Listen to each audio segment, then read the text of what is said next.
जय हिंद फ्रेंड्स। तो अब हम डिस्कस करेंगे निर्मला उपन्यास को। मुंशी प्रेमचंद के द्वारा लिखा हुआ निर्मला उपन्यास। ठीक है, तो इसमें स्टोरी है, इसमें ना दो फैमिलीज की स्टोरी। एक तो निर्मला और उसका हस्बैंड, और दूसरा वो परिवार जहाँ निर्मला की शादी होने वाली थी, वो लड़का और उसकी वाइफ, है ना। ये दो परिवार है, इन दोनों परिवारों की स्टोरी बस। तो निर्मला की शादी तोताराम से हो जाती है। वैसे तो निर्मला की शादी उस लड़के से होने वाली थी जिसके बारे में मैंने अभी जिक्र किया है ना, दूसरे परिवार का जो जिक्र करे, मतलब दूसरा परिवार जो मैंने आपको बताया ना, उस परिवार में निर्मला की शादी होने वाली थी। जो दो फैमिली में डिस्कस करें ना, तो उस दूसरे परिवार में यानी कि सेकेंड फैमिली में निर्मला की शादी होने वाली थी, लेकिन होती नहीं है। कारण ही कि निर्मला के पिता एक्सपायर हो जाते हैं, और उस फैमिली को निर्मला की शादी में आने वाला दहेज चाहिए था। तो अब पिताजी एक्सपायर हो गए, तो दहेज मिलेगा नहीं, इस वजह से शादी वहां से कैंसिल हो जाती है। निर्मला की माँ अकेली होती है, तो वो निर्मला की शादी, जो कि उनकी बड़ी बेटी, निर्मला की शादी 35 साल के किसी बूढ़े व्यक्ति से करवा देती, जो खुद 3 बच्चों का बाप है पहले से। उसकी पत्नी एक्सपायर हो चुकी, उसकी बहन, विधवा बहन उसके घर में रहती है, रुक्मणी नाम की कोई विधवा बहन। निर्मला छोटी है ना, उम्र में बहुत छोटी है। अब उस फैमिली में चली गई जहाँ 3 बच्चे हैं, एक विधवा बहन है, जो मतलब उस फैमिली में माहौल बहुत ज्यादा खुशनुमा नहीं है। और निर्मला के आने से, रुक्मणी का कहना है कि निर्मला के आने से माहौल और बिगड़ गया। अब तोताराम सिर्फ उसको खुश करने में लगा रहता है ना।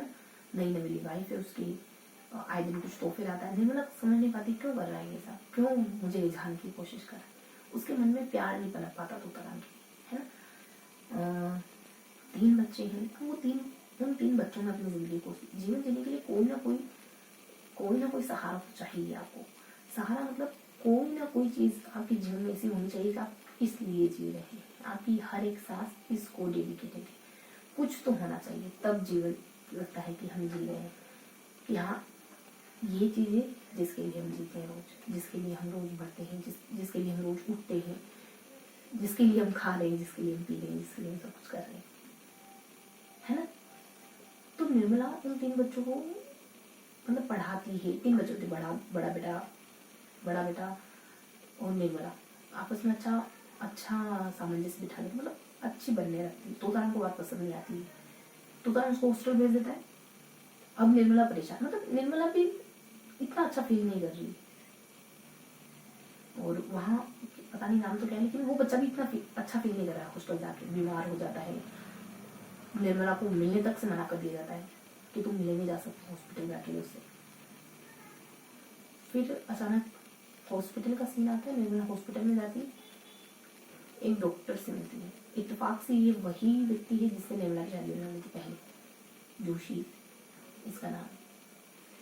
अब चूंकि शादीशुदा है, सुधा नाम की इसकी पत्नी भी है।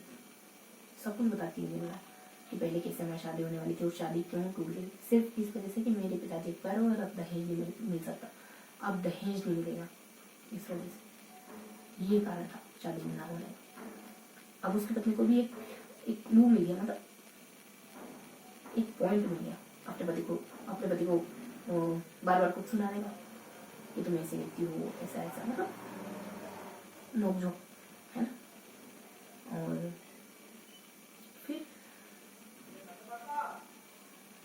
फिर क्या होता है पता है, जब वो निर्मला मिल जाते ना अपने बड़े बेटे से हॉस्पिटल का जब सीन था ना, हॉस्पिटल का जो सीन इस उपन्यास में दिखाया है ना, उसमें बताया है कि बड़ा बेटा अपनी माँ के पांव छूता है आदर के साथ, और तोताराम के दिमाग में कुछ और था दोनों के रिलेशन को लेकर। जब तोताराम ये देखता है ना, तो ग्लानि से भर जाता है कि इतने पवित्र रिश्ते को मैंने क्या समझ लिया। भले ही उम्र में आसपास होंगे, लेकिन हमेशा उसके बड़े बेटे ने उसको माँ की तरह देखा, ममत्व के भाव से देखा, और निर्मला ने भी उसको ममत्व के भाव से देखा होगा। बड़ा बेटा एक्सपायर हो गया, लेकिन पिता को बहुत गहरी सीख दे गया। बेटा अपने पिता को सीख दे गया, एक लेसन सिखा गया जीवन का। अब पिताजी इसी गम में डूबे रहते हैं कि मैंने कैसे कैसे ऐसा सोच लिया, परेशान रहती। मिडिल वाला बेटा भी पता नहीं कैसे एक्सपायर हो जाता है, तीसरा वाला बेटा साधु की संगत में पड़ जाता है। पढ़ तो क्या जाता है, मतलब साधु साधु वो कुछ तो वो नहीं लेते थे, साध्वी बन जाना है ना, ऐसा कुछ वैराग्य है ना, वैराग्य धारण करना, ऐसा कुछ। छोटा बेटा वैराग्य धारण कर लेता है ना, ऐसा समझेंगे। तो तीनों बेटे पिताजी से सेपरेट हुए, पिता अकेला रह गया, तोताराम अकेला रह गया, तीनों बेटे उससे जुदा हुए। और फिर सीन शिफ्ट होता है जोशी के घर का। एक दिन निर्मला जोशी से मतलब डॉक्टर के घर जाती है किसी कारण से। डॉक्टर वो जो पहले उसे शादी करना चाहता था, उसके घर जाती है निर्मला, वहां से पति नहीं होती, तो डॉक्टर उसके साथ बदसलूकी करता है। निर्मला तुरंत वहां से भागती। और हाँ, इससे पहले ना डॉक्टर ने, मतलब उस जोशी ने, जब बातचीत चल रही थी ना निर्मला की और जोशी की, तब जोशी ने ये बात कही थी निर्मला से एक बार कि कोई दिक्कत नहीं, मतलब कोई बात नहीं, अगर तुम्हारी मेरी शादी नहीं हुई तो तुम्हारी छोटी बहन कृष्णा की शादी मेरे भाई से कर देंगे, है ना। छोटा सा वाक्य था, मुझे ध्यान आया। जब भाग के जा रही होती है तो रास्ते में उसको उसकी पत्नी सविता है शायद, साधवी क्या तो नाम है ऐसे से, उससे टकरा जाती है। खुल के तो कुछ नहीं बताती, लेकिन हिंट कर देती है कि तुम्हारे पति ने ऐसा करने की कोशिश करी। घर पे जाके बहुत सुनाती है उसकी पत्नी उसको कि तुम कैसे इंसान, है ना। और अपना प्यार करने वाला, मतलब हम जिसे प्यार करते हैं वो ऐसा हो तो तकलीफ होती है। हाँ, ऐसे समय गुजर रहा होता है ना।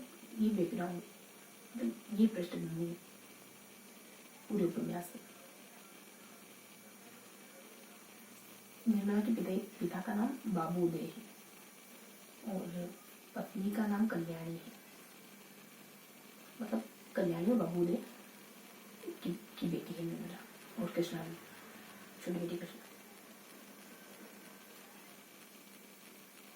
और जोशी, मतलब जोशी के पिता का नाम मान समथिंग है ना, थोड़ा सा नाम ध्यान रखिए। इसके अलावा बस ये स्टोरी कुछ इस तरीके से चल रही थी, मतलब खात्मे पर।